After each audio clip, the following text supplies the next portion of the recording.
Bom, damos início aqui a mais um D32 Podcast, com a presença do nosso querido amigo Felipe Gabriel. Temos aqui ao nosso lado o nosso eterno goleiro Doni. Seja bem-vindo, Felipe. Boa tarde. Boa tarde. Agradeço o convite. Feliz de poder estar participando com vocês aqui desse podcast. Boa tarde todo mundo. Que bom. Voltamos, tá, pessoal? Vou falar aqui em off. Boa tarde a todo mundo. Um prazer, Filipão, ter aqui com nós, mas o Penha estava meio tímido no começo e soltou. Na verdade, ele soltou uma voz de narrador da Jovem Pan. Ano passado você deve ter feito alguma coisa. Enfim, o assunto, Felipe, brigadão pela presença. Estamos muito felizes. Você aqui hoje com nós. Obrigado. Felipe, que hoje está morando em Orlando, né? Você vai deixar ele falar ou você vai contar tudo? Não, vou contar tudo antes da hora. Senão a gente vai te entrevistar. A gente não vai entrevistar o Felipe. Depende. Depende o dia. Mas ele está aqui em Orlando com nós, muito feliz. Começando mais uma vez, né, doutor? E a grande pergunta, né, Doni? As pessoas sempre têm a curiosidade de saber, né? E aí, Felipe? Veio da onde? Como que tudo começou? Se você sempre teve esse sonho em se tornar um jogador de futebol, em ser um jogador de futebol, eu acho que isso que todos querem saber. Acho que a dúvida de todo mundo, né? Que assiste a gente na televisão. Porque eles acham que o cara se tornou jogador de futebol que sempre foi programado na vida dele ser jogador de futebol. Não, começou muito novo. Eu entrei com 9 anos de idade, sou do Rio de Janeiro. Né? Nascido no Rio de Janeiro. Entrei com 9 anos de idade na base do Flamengo. Né? Então fiz praticamente minha base inteira no Flamengo, até os 21 anos. Depois, onde saí, fui para outros clubes. Né? Então, o futebol para mim... Como que aconteceu isso aí? Quer dizer, alguém te viu jogar...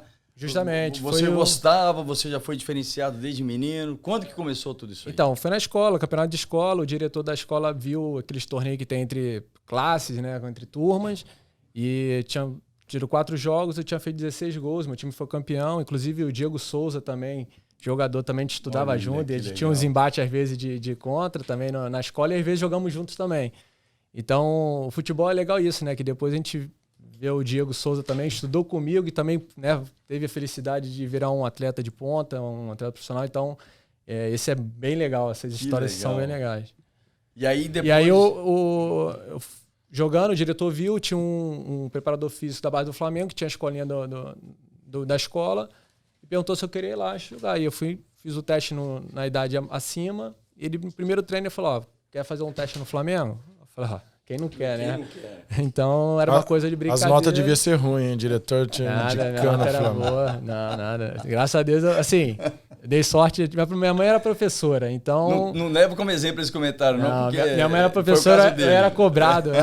Tinha um pai bem firme e, por ser filho de professor, sempre tem que dar o exemplo, né? Então, filho de professor tinha as notas boas, era um aluno exemplar. E aí chegaram até você e falaram, não, você tem potencial, e veio... diretor do Flamengo. E aí tinha esse que era preparador físico da base do Flamengo, ele era o treinador da escolinha, que era o Rogério Duarte, e ele perguntou se eu queria fazer um teste. E a gente correu atrás, pegamos uma chuteira, consegui um patrocínio, consegui comprar uma chuteira e fui fazer esse teste. E no primeiro teste que eu fiz, eles já pediram minha documentação, então eu nem fiquei a semana, né, porque sempre quando você vai fazer uma avaliação, você fica praticamente pelo menos uma semana fazendo o teste, porque não tem como você avaliar um jogador... apenas Cara, quando é craque é diferente. Eu fiz uns 70 mil testes, cara. Não. Nossa, fui mandado embora tantas vezes. Mas acontece, muita gente. Inclusive, o próprio Diego Souza, ele foi reprovado 2 vezes no Flamengo. E aí ele foi para Fluminense e subiu primeiro que eu. Então, assim, isso acontece. Não pode desistir. Então, comum. E quantos anos na época? Eu tinha 9 anos quando eu entrei. Você imagina, 9 anos, acostumado a jogar bola, uma peladinha e tudo mais, e de repente ser chamado a fazer um teste no Flamengo. No Flamengo, incrível. Né? Olha a mudança. Quer dizer, a mudança na vida de todo mundo. Porque quando você muda a sua vida, você muda a vida dos que estão em volta também. Do pai, da mãe, da família, dos primos, tudo. Poxa, imagina. Ainda mais hoje em dia, né? Que principalmente no Brasil, você vê os jovens, né? Acaba sendo a esperança da família, né? Principalmente que não vem de família muito humilde, a família toda. Isso é bom e ruim. Ruim porque você põe uma pressão já numa criança, às vezes, pequena, que é desnecessário, né? E muitas vezes não consegue, né? Então, assim, da minha idade, quando eu entrei até eu virar profissional, 3, 4 chegaram. Mas quantos eu não joguei, entendeu? Quantos não passaram? Então, essa pressão ela tem que ter um controle, porque 9, 10 anos você botar a esperança da família inteira em cima de uma criança é difícil. É difícil. É difícil. É muita pressão. E aí, desde a sua da descoberta e quando você passou no teste, né, que eu acho que deve ser um dos dias mais marcantes da sua vida. Sem dúvida. Como sem foi dúvida. para você, né, Doni? Quer dizer, quando você fala, poxa, passei, e agora? Eu fiquei na parte de reprovação, não vem trazer a prova. Ele foi aprovado, eu já estou reprovado nessa época aí. Vamos falar. Quer dizer, é um dia marcante pro jogador, Não, né? sem É dúvida. uma coisa que você fala, meu Deus No do Flamengo céu, ainda, aconteceu. no Flamengo no ainda. Flamengo. E o pior de tudo, assim, era que passava ano, é engraçado que a gente ia pra salinha e sempre tinha a dispensa, né? E aí, quando falava seu nome, você não sabia se era pra você ficar ou se era pra você ir embora. E era bem ruim, assim, essa sensação de você saber se você continua ou não. Com 9 anos de idade. Com 9, começou 9, aí 10, aí todo final do ano era pra salinha todo mundo, aí eles iam falando o nome, ia saindo, não sei o quê, e aí, não, aqui tá, eles vão ficar no próximo ano. E aí você foi ficando e falou, opa, peraí. E aí as coisas começaram a levar a sério. Quando eu levei a sério, assim, não levar a sério, quando eu vi que o negócio era real, foi quando eu tive a minha primeira convocação para a seleção brasileira. Que aí você tá entre os melhores do país, né? Então, com 15 anos, eu fui convocado para a seleção sub-15. Ali eu vi que eu falei, cara, agora o negócio realmente... Agora é de verdade. Porque já tinha no clube, graças a Deus, eu vinha jogando e tudo, mas assim, quando você é convocado, que você tá sendo selecionado dos melhores do Brasil, era do Internacional, Diego Tardelli, Fábio Santos, Rafael Sobis, eu tava com os caras do Inter, do São Paulo, Corinthians. Então, assim, era gente do Brasil inteiro. Então, você tá entre os melhores. E aí, você realmente foi onde minha ficha caiu. Eu falei, cara, agora sim. Agora é isso que eu vou fazer pro resto da minha vida. Eu falei, agora já era. Agora não tem mais como voltar atrás, não. Não, sem dúvida. E aí, passado esse período, então, eu já sei o que eu vou fazer, né? Quer dizer, pela carreira, profissionalmente. Mas um fator preponderante na formação de qualquer criança no Brasil é a educação. Sem dúvida. Como você lidou com isso? E é uma pergunta para o Doni também, porque não é uma coisa fácil. E aí, no Brasil você tem que abrir mão. Você tem que abrir mão, de certa forma, da educação. Porque ou você vai se dedicar aos esportes, ou você vai estudar. Né? Não dá para trilhar os dois caminhos. Daqui, né? Diferente daqui. Aqui você pode trilhar os dois caminhos paralelo. Deixa o Doni falar aí. Não, essa parte é toda tua. Eu estudei muito, eu me formei na Universidade da Vida. Não, na minha época, que é uma geração um pouco anterior ao Felipe, eu acho que era um pouco pior ainda, né? Não se estudava de jeito nenhum mesmo, não tinha como. Eu parei realmente de estudar em Araraquara, meu último ano, né, do colegial. Era horário de verão, o famoso horário de verão no Brasil. E eu estava já treinando como profissional e o treino terminava às 7h30, 8 horas. Eu tinha que tomar banho correndo para ir para a escola chegar às 9h. Então, assim, durou um mês, o diretor me chamou. Não foi igual o diretor do Felipe, né? Enfim, minhas notas provavelmente eram melhores que a dele. Né? Ele com 9, o diretor já mandou ele logo pro clube. O meu mandou eu um pouquinho mais velho. Mas, enfim, infelizmente não dava. Não sei a tua geração, acredito eu, mais ou menos como a minha. Claro, nós não somos... muito mais... Eu não sou muito mais velho que você, enfim. Apesar de eu ser gato, nós parecemos muito a mesma idade, com 32 anos. Há controvérsias. Mas como que foi a sua geração, Felipe? Como você levou lá? Não, é o que você falou, a educação, sem dúvida nenhuma, eu já tive em casa já, né? Porque eu sou filho de professor, né? Então, já era aquela coisa de ter que dar exemplo na escola. Eu sempre fui um garoto muito focado e muito... Minhas coisas sempre fui muito... tempo certinho, sempre fui muito controlado com isso, muito organizado. Meu pai era um cara muito organizado. Então, assim, eu dei sorte de ter um pai e mãe já que tem essa coisa do trabalho, de horário, né? E minha mãe professora, então, né, de responsabilidade com dever, com horário de escola, de não fazer besteira na escola, porque senão ela era chamada a atenção. Né? Acho que eu deixei tudo pro meu irmão fazer isso. Então eu já tive essa educação bem firme, né, em casa. Mas chegou um momento que, justamente quando deu 15 anos, eu fazia parte no projeto Soma no Flamengo, que eu precisava ganhar massa, né? Eu era muito magrinho. Eu fazia esse projeto e aí o negócio complicou, porque eu treinava de manhã e de tarde, eu tive que sair da escola de manhã e passei para a noite. E aí eu consegui ir, só que eu ficava de manhã e de tarde na Gávea, e aí pegava e ia para a ilha. Então o caminho era muito distante, entendeu? E aí eu tive que me virar. E aí, só que chegou um momento que eu na sala, começou a dar uma cochilada. E aí chamaram minha mãe e falaram, o Felipe tá dormindo. Foi o momento que eu falei, mãe, o negócio ficou sério. Eu ia acabar a escola com 16 anos, porque eu faço em dezembro, então eu acabava com 16 anos do meu ensino. E eu falei, cara, eu tô adiantado. Eu falei, vamos parar, eu vou focar nisso. E aí foi quando eu fiz meu primeiro contrato profissional e tudo isso. Então, assim, deu certo, né? Não sei se foi o ideal, mas como eu estava adiantado, eu era bem organizado, tinha boas notas, então, assim, foi tranquilo. Tava em casa, né? Eu fui já um pouco diferente da grande maioria, que acaba saindo de casa e indo para outras cidades. Sim, a maioria. Mas agora, uma pergunta, você acabou falando e daí chegou a estreia no Flamengo, profissional. Essa sensação que é maravilhosa, ainda mais você no Flamengo, carioca. Menino. Teve a oportunidade de estar dentro de casa, de ter esse pai, essa mãe, dando a educação diferente de muitos que não conseguiram, coisa que acabou com 9, 10 anos, mudando de cidade. Como foi a estreia no profissional? Vamos dar uma puladinha do teu panel, porque ele foi longe. Não, ele foi muito longe. Ele foi muito longe. A gente vai voltar na educação, da importância da educação daqui a pouco. Sim, daqui a pouco. Mas vamos, porque até chegar no Japão acaba os 32 minutos. Então já vamos pro profissional. Vamos mesmo. Mas o profissional foi legal, que a estreia meu pai fazia aniversário e fiquei sabendo que ia jogar como titular e a torcida ficou sabendo. Então, eu tava no hotel e a torcida, daqui a pouco toca o meu telefone, ó, desce que a torcida quer falar contigo. Eu falei, caraca, meu irmão, 19 anos, eu falei, pelo amor de Deus, meu primeiro jogo pra jogar contra o Vasco, era um clássico. Nossa. Eu falei, caraca, aí cheguei lá e desci, né, meio desconfiado, né, aí os caras, ó, tranquilo, pô, você é cria da casa, você era pra da casa, a gente tá contigo, joga teu futebol, já te conhece e tal, não sei o que. Aí eu tirei um peso, faz um peso assim de mim. Os caras me deram boné, me deram camisa e tal. Eu falei, pô, obrigado e tal, não pode deixar que eu vou fazer meu melhor e tal, não sei o que. E, pô, foi bom, minha estreia, eu fiz gol, né? Na verdade eu fiz 2, anularam 1, mas empatamos o jogo contra o Vasco e eu fiz uma grande partida. Então, dali em diante, graças a Deus, as coisas aconteceram. Pé direito. Bom, eu como torcedor, né, como mero torcedor, eu sei o que é ter o Maracanã lotado. Era 80 mil, acho que era. Então, foi 68 mil, ou seja, 70 e poucos mil na minha já, estreia. Eu já peguei mais de 100 mil pessoas no Maracanã. Então, aquilo lá treme, vibra. Aquela coisa, bom, vocês sabem muito bem que vocês viveram isso, mas é emocionante. Agora, imagina com 19 anos de idade, sendo foi prata aniversário da do casa. Meu pai ainda, né? Aniversário do meu pai, eu fiz o gol pro meu pai.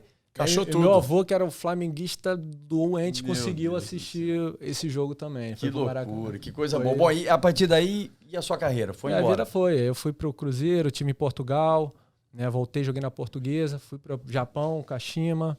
Ficou um bom tempo lá no Japão. Fiquei 2 anos no Japão, voltei Botafogo. Aí fui. Não, dá uma paradinha no Japão. Dá uma paradinha no Japão, porque tem muito. Calma. Tem uma história boa, inclusive, no Japão. Uma história boa. Não sai do Japão ainda, não. Em 2011, vocês jogavam no Kashima. Joguei no Kashima. Em 2011, eu estive na sede do Kashima Antlers e conheci o Oswaldo. Isso. O Oswaldo era o treinador. O Oswaldo era o treinador, aliás, um dos maiores campeões da J-League. Ele foi 3 vezes seguido. E respeitadíssimo. Tem uma biografia em japonês dele lá. Ele é incrível. Aliás, a estátua do Zico, logo ali na saída do estádio e tudo. E a gente teve o prazer de visitar. O Oswaldo levou a gente nos bastidores ali, nos vestiários. Fomos visitar os gramados, as suítes e tal. E eu fui, na época, com um amigo nosso em comum, inclusive, né, Hiro-san, do seu Silvio Aki, o filho do seu Silvio Aki, que foi um dos grandes empresários de futebol na época lá no Japão. Né? Então, toda aquela história, você vê na Terra do Sol Nascente, você vê um ícone como o Zico, ser extremamente respeitado, colocar uma estátua do Zico lá, esse é o poder do futebol. Tem no estádio e tem no mercado. Ele tem um mercado no Diástico, acho que tem um estátua dele também com camisas, com fotos do Zico também no mercado. É esse o poder do futebol. Isso que dá a vocês, aos jogadores e tudo, esse poderio todo de celebração, de idolatria. Eu acho que é fantástico. Mas vamos lá, vamos seguir. Mas só um pouquinho voltando no Japão, o sushi lá é bom, porque, para quem não sabe, o nosso parceiro de marketing, dono da Descarga em São Paulo, famoso, enfim, todos os cantores, ele fica o dia inteiro aqui no office falando do sushi. Realmente existe um sushi diferente no Japão? Cara, eu vou te falar, na época eu não comia comida japonesa. E aí depois que eu vim, que eu fui pro Brasil, que eu voltei ao Brasil, eu comecei a comer. Então não vai dar mas pra gente não... tentar tirar a solução Essa dúvida, realmente. Não, porque essa dúvida fica. Mas, enfim. Mas foi bom você ter falado isso, porque eu, quando estive no Japão, eu nunca tinha visto o sushi no carrossel. Lá é servido no carrossel, quer dizer, a comida vem, você pega o que é servido ali, ela vai rodando o restaurante. É uma esteira. Eu acho que hoje, uma esteira. Hoje acho que no Brasil também eu já nunca tem tinha essa visto esteira. No Brasil já tem. Eu nunca tinha visto isso. Mas aí, justamente, ele vai botando a porçãozinha, você vai pegando e depois você... Eu ia muito em yakiniku. Yakiniku, que é de carne, né? Também é um japonês, mas é aquela... Eles trazem a carne para você na hora, vários tipos de carne, e você vai fazendo na hora ali. É uma delícia, é muito bom. Agora, e a mudança cultural? Que é uma coisa... Você também morou na Arábia. Você morou nos Emirados. Morei. Portugal, Emirados e Japão. Os 3 lugares que Quer eu dizer, são culturas completamente diferentes. E isso é uma adaptação, quer dizer... Isso é bom. O bom do futebol é isso também, que você acaba te proporcionando você conhecer culturas, né, diferentes. Isso, você viaja para lugares que você nunca imagina. Foi para a Austrália, né, China, coisas que você nunca imagina que você vai conhecer. Então, o legal do futebol é isso também, que te proporciona essas coisas. Que maravilha. Eu, inclusive, estava... Eu viajei, quer dizer, eu tive uma carreira internacional como representante comercial e eu comecei muito cedo ainda, porque na minha época, Doni, quando eu comecei, não existia nem fax. Ou seja, eu sou antigo. Eu sei. Então, bem antigo. Antigo. E meus pais sabiam que eu estava vivo através do Telex. Vocês sabem o que é Telex ou não? Eu não. Eu não sei. Então vamos voltar para a modernidade. Na verdade, até fax eu tô tentando. Não, fax eu levo. Agora... Aí acabaram comigo. Vamos voltar para o Felipe agora. E aí, Felipe, depois dessa carreira, você acabou voltando para o Brasil logo em seguida e com o Oswaldo também. Justamente, trabalhei com ele quando a gente pegou o tsunami em 2011 lá, né? E foi bem complicado. E quando ele foi pro Botafogo. Tsunami. Eu que tô de fora, só uma perguntinha. Conta a sensação, o que você sentiu naquele momento? Porque isso é interessante. Cara, muita gente sai um pouquinho do futebol. Como que foi estar lá naquele momento? Eu acostumei, assim... Você estava meio distante ou você estava próximo? Eu estava indo para um jogo, estava indo para Tóquio, estava no meio da estrada, e aí parou e o caminhão da frente, ele quicava. Lá tem 2 tipos, quando você é de cima para baixo... E o que treme normal, né? Que é lateral. Lateralmente. Que é lateral, que isso é normal. Dia a dia acontece, é normal. Às vezes estava dormindo, a televisão começava a balançar, o condicionado mexia, você... Meu Deus. Agora, mas era normal. Agora, quando esse quicou, o caminhão mas quicava mesmo. Eu falei, que isso? Loucura. Aí, quando eles ligaram a televisão, que a gente viu a proporção que o negócio tinha tomado, que era um tsunami, e aí invadiram aí fogo, né, nas usinas, e aí realmente... Eu estava há 45 minutos, eu demorei 12 horas para conseguir voltar para minha casa. Então, assim, foi Mas bem... você estava a quantos quilômetros do tsunami, vamos dizer assim? Estava distante? Estava distante. Estava mais ou menos, não sei se umas 2, 3 horas de distância. E mesmo assim... Mas foi o Japão inteiro, praticamente tudo. Teve em tudo. Assim, em Kashima, que é a cidade que eu morava, também as ruas desnivelaram, o campo do clube afundou. Incrível, o país todo. Mas assim, em uma semana eles já começaram a reconstruir tudo também. Então o povo japonês é fantástico. Rapidinho o país volta, né? Impressionante. Rapidinho. Que, aliás, uma coisa que eu aprendi quando estive no Japão é cumprir horário. Não. Tem controvérsias. Não temos tempo para entrar nesse assunto. Pula. Daí você voltou pro Brasil, enfim, desculpa te cortar. Pelo Oswaldo, ele foi Botafogo, e aí o Jorginho foi quem ia assumir o Kashima, e eu falei, tem essa possibilidade de voltar e tal, e eu consegui a liberação com o Kashima, mas o Kashima só liberou se fosse Botafogo, por causa do Oswaldo. O Oswaldo tinha moral e pediu.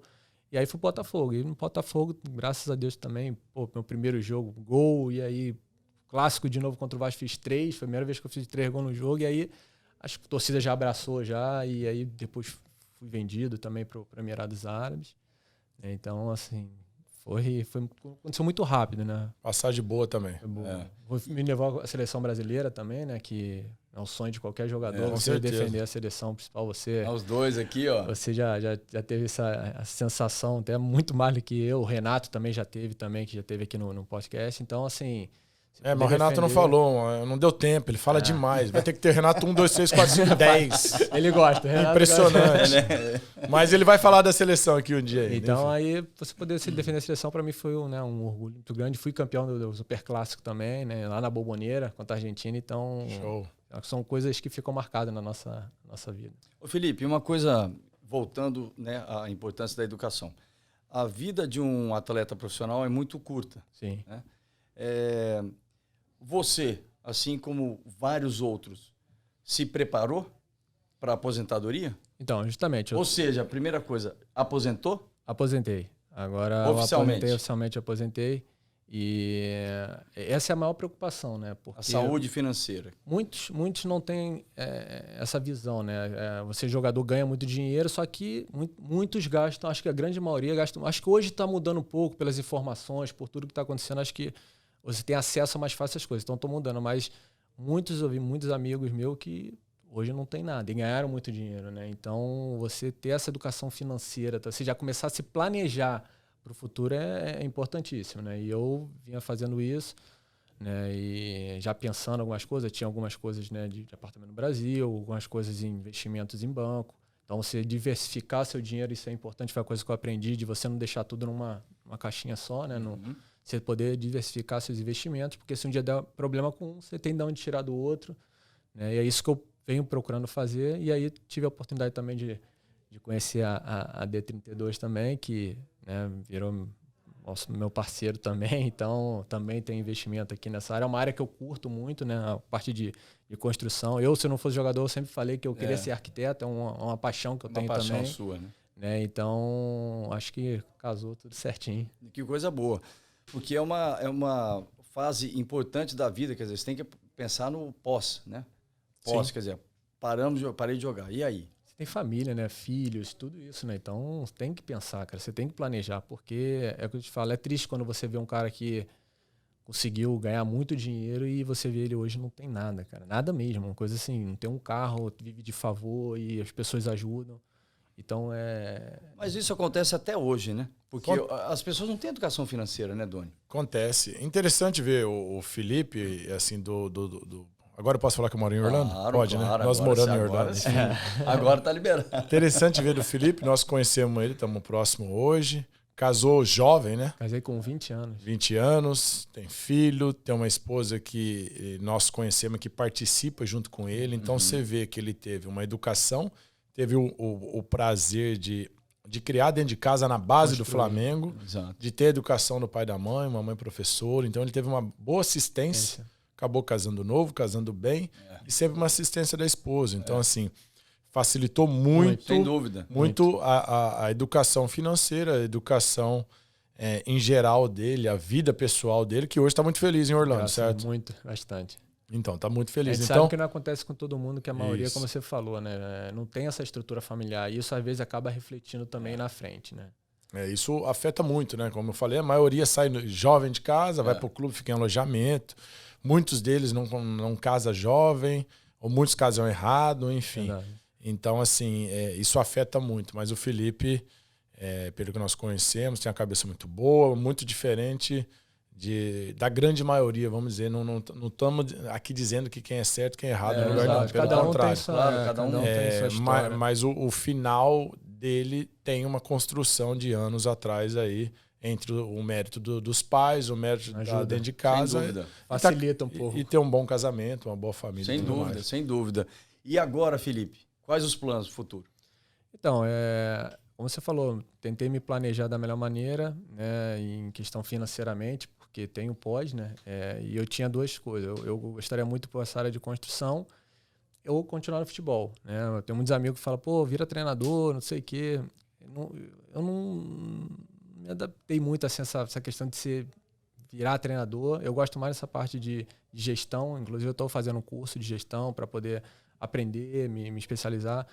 Montei minha empresa agora de intermediação, então eu vou passar a agenciar jogadores, estou terminando essa fase final. Então, é um caminho que eu quero ir, que eu pude viver e vivenciar muitas histórias, e eu quero fazer um pouco diferente do que eu via acontecer com outros jogadores. Então, eu estou me programando para isso, né, e espero que dê certo. Interessante, né? Só entrando rapidinho, o que ele fez, o que ele foi criado, e agora com a nova ideia, da nova empresa dele que ele está iniciando, o que ele fez?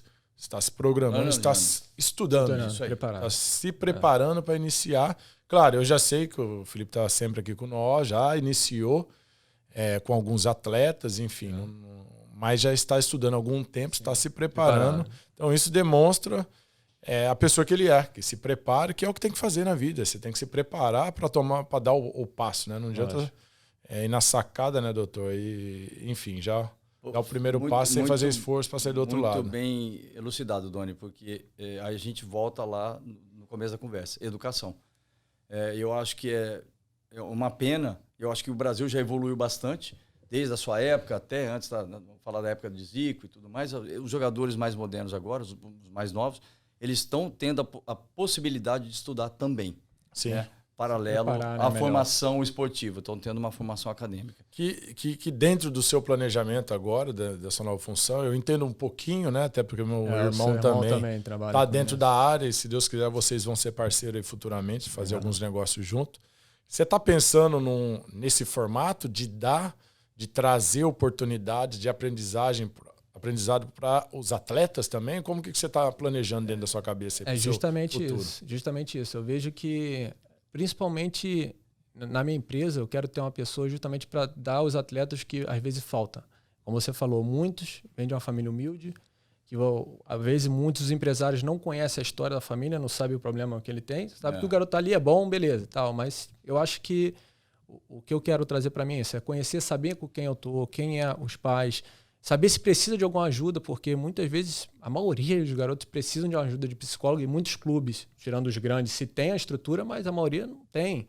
Então a gente sabe essa estrutura que eu estou tentando montar para poder, nesse momento, ter um suporte para esses atletas, né, que precisam, principalmente os de base. Né? O profissional também precisa, mas os caras que estão nos times maiores têm já psicólogo em clube e acaba facilitando, mas principalmente os mais jovens. Então é toda essa estrutura que eu estou montando, de estar com pessoas nutricionistas que eu confio, que eu sei que tem jogadores que precisam, às vezes tem gente que não tem casa para comer, então vai ter atletas que eu vou pegar com nível já bom e outros não tão bons. Então a gente tem que tentar essa estrutura justamente para poder ajudá-los. Legal, isso é super importante hoje. É fundamental. Eu vejo alguns fazendo já, aliás, muitos, né? Então, assim, o empresário moderno, as empresas modernas estão diferentes até da nossa época. Eu digo na minha, para atender um telefone que eu estava precisando, falar, nada, nem o telefone eu atendi. Então, assim, mudou muito isso também. Mudou demais, bastante. Então, hoje, os empresários são meio que um coaching, um técnico, um pai, tudo. Então, eles cuidam da saúde financeira do atleta e eles procuram incentivar também. Está sendo um psicólogo também, né? Porque você pega um garoto novo, tem que né? Às vezes os pais querem a pressa, acham que o filho tem que fazer. Então, assim, você tem que sentar, explicar como que é. Como eu vivi isso, me facilita um pouco, porque, né, eu vivi e vencei também muitos casos. Então, isso vai acabar me ajudando também nesse... Porque, às vezes, o que atrapalha muito as crianças são os pais. Eu vi muito jogador muito bom e os pais acham que o filho é melhor do que o outro, e aí o dele tem que ser, o dele tem que jogar. E aí que eu falo, chega uma hora que os caras, mesmo, tchau, vai embora. Às vezes o cara é bom pra caramba, mas os pais acabam atrapalhando. Eu acho que o filho desiste, né? Eu tenho muitos casos que o filho desistiu porque não aguenta mais o pai. Pressão, né? Justamente. É muita pressão. Quer dizer, fora isso, geralmente um pai ou uma mãe, ele não se conscientiza. O filho é um craque, né? É muito bom de bola, de repente assina aquele contrato muito milionário, né, Doni? E ele vai falar, não, quem vai tomar conta da vida do meu filho sou eu. É ali que vem o erro, né? Alguns acertam, né? E muita gente usa o exemplo de poucos que acertam, mas infelizmente não é a grande maioria. Vamos aproveitar e falar desse assunto, porque muita gente está vendo, estão em Orlando, fala um pouquinho daí. Então, acho que muita gente que está no Brasil... e pensando nesse exato momento, não tenho dúvida, como que é o futebol aí? Como que tá, Felipe? Você que acompanha mais o Orlando City, o campeonato... hoje tem a final, soccer, né? Enfim. Fala um pouquinho para nós, eu sou bem leigo, você sabe que eu acompanho um pouco, você falou a final, né? Eu não sabia. Fala um pouquinho do futebol aqui, muita gente perguntando, tá crescendo muito, não tá? Aliás, a pergunta que a gente mais escuta aqui, Doni, Estados Unidos tem base? É diferente. Não tem. Acho que é por isso que o futebol está demorando muito a evoluir. Eu até acho que aqui tem a facilidade de você ter várias nacionalidades, né? Você tem colombiano, brasileiro, americano, tem europeu, tem gente do mundo inteiro. Porém, a base aqui ela é diferente, né? Entendeu? O processo que eles fazem com a base é diferente. A questão ensina, o estudo, primeiro vem isso. né? Até os garotos de 18 anos estão preocupados em ir primeiro para a universidade, não profissionalizar. Porque se eles profissionalizam, eles perdem a bolsa do college. Então, isso também acaba atrapalhando um pouco esse processo também aqui. Eu acho que é por isso que os Estados Unidos ainda está nessa dificuldade de conseguir fazer uma equipe mais competitiva e conseguir Copa do Mundo, chegar um pouco mais distante, né? Acho que na última nem participou. Então, acho que isso é uma dificuldade grande que eles têm, que é muito diferente do Brasil, né? E é o que a gente falou, a gente estava falando, o Brasil... a oportunidade, as crianças é o futebol, o esporte, onde ter a salvação diferente, né? Diferente. Vive. Aqui não, eles querem primeiro formar o cidadão, formar, né, a pessoa e aí sim ir para o esporte. E a gente recebe bastante contato de pessoas que, ou ex-atletas, ou atletas que ainda estão para aposentar, ou que estão iniciando a carreira no Brasil, querendo vir para o mercado americano. Quer dizer, é um mundo completamente diferente, né, Doni? Totalmente. E muita gente não tem essa visão, né? Como o Felipe falou. E eu tenho filho, meu filho joga futebol e eu vivo essa dificuldade de base que ele está falando. Infelizmente, não tem, e eu concordo com o Felipe. Esse lado traz a dificuldade de um crescimento, de uma evolução aqui no futebol dos Estados Unidos. Porque você pega uma liga onde não tem acesso e descenso, né? Uhum. Não é mesmo? Então, enfim, é um mundo à parte. Oposto do Brasil. É o oposto do Brasil. Pronto. É isso aí. Felipe, mais uma vez, queria agradecer em nome da D32, uma alegria muito grande tê-lo aqui com a gente. Obrigado pelo convite, poder participar aqui com vocês aqui. E bom o pessoal ter tido essa oportunidade de conhecer um pouco mais a sua história. Obrigado, um Doni, pela participação. Eu agradeço. Obrigado, Felipão. Obrigado, Penha. Ainda bem que o Hiro não soltou o podcast do Renato, que falava que você comia muita rosquinha aqui quando eu vinha no office, cafezinho de café. Cafezinho eu tomo. Mas brigadão, valeu. Valeu, obrigado, gente. Um abraço. Abraço. Tchau.